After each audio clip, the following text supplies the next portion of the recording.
ಜಿಲ್ಲಾ ಉಸ್ತುವಾರಿ ಮಂತ್ರಿಗಳು ಮಧು ಬಂಗಾರಪ್ಪನವರು ಮತ್ತು ಶಾಸಕರು ಕೂಡ ಇದ್ದಾರೆ. ಅವರು ಅರಣ್ಯ ವಿಭಾಗ ಇದರದ ಅಧ್ಯಕ್ಷರು ಕೂಡ. ಈಗ ಕಾಲೇಜಿಗೆ ಏನು ಕೊರತೆ ಇದೆ, ಆ ಕೊರತೆಯನ್ನು ನೀಗಿಸ್ಕೊಡ್ಲಿಕ್ಕೆ ನೀವು ಅವರಿಂದ ಏನು ನಿರೀಕ್ಷೆ ಮಾಡ್ತೀರಾ? ನಮ್ಮ ಈ ಒಂದು ಕಾಲೇಜಿನ ಅಭಿವೃದ್ಧಿಗೆ ನಮ್ಮ ಕಾಲೇಜು ಅಭಿವೃದ್ಧಿ ಅಧ್ಯಕ್ಷರಾಗಿರುವಂಥ ಶ್ರೀಮಾನ್ ಗೋಪಾಲಕೃಷ್ಣ ಬೇಳೂರವರು, ಮಾನ್ಯ ಶಾಸಕರು ಹಾಗೂ ಅರಣ್ಯ ಅಭಿವೃದ್ಧಿ ನಿಗಮದ ಅಧ್ಯಕ್ಷರು, ಮತ್ತು ಅವ್ರ ಜೊತೆಗೆ ನಮ್ಮ ಕಾಲೇಜು ಅಭಿವೃದ್ಧಿ ಸಮಿತಿಯ ಸದಸ್ಯರಿದ್ದಾರೆ. ಅವರೆಲ್ಲ ತುಂಬ ಆಸಕ್ತಿಯಿಂದ ಕಾಲೇಜಿನ ಬಗ್ಗೆ ಕಾಳಜಿ ಇಟ್ಕೊಂಡಿದ್ದಾರೆ.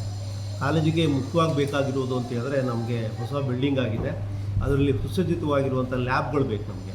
ಕಂಪ್ಯೂಟರ್ ಸೈನ್ಸ್ ಇರ್ಬೋದು, ಫಿಸಿಕ್ಸ್ ಇರ್ಬೋದು, ಕೆಮಿಸ್ಟ್ರಿ ಇರ್ಬೋದು. ಅದಕ್ಕೆ ತುಂಬ ಹಣ ಬೇಕಾಗ್ತದೆ. ಸರ್ಕಾರದಿಂದ ನಿಮ್ಗೆ ಆ ಥರದ ಯಾವುದೇ ಒಂದು ಮಾಡಲಿಕ್ಕೆ ಅವಕಾಶ ಇರೋದಿಲ್ಲ.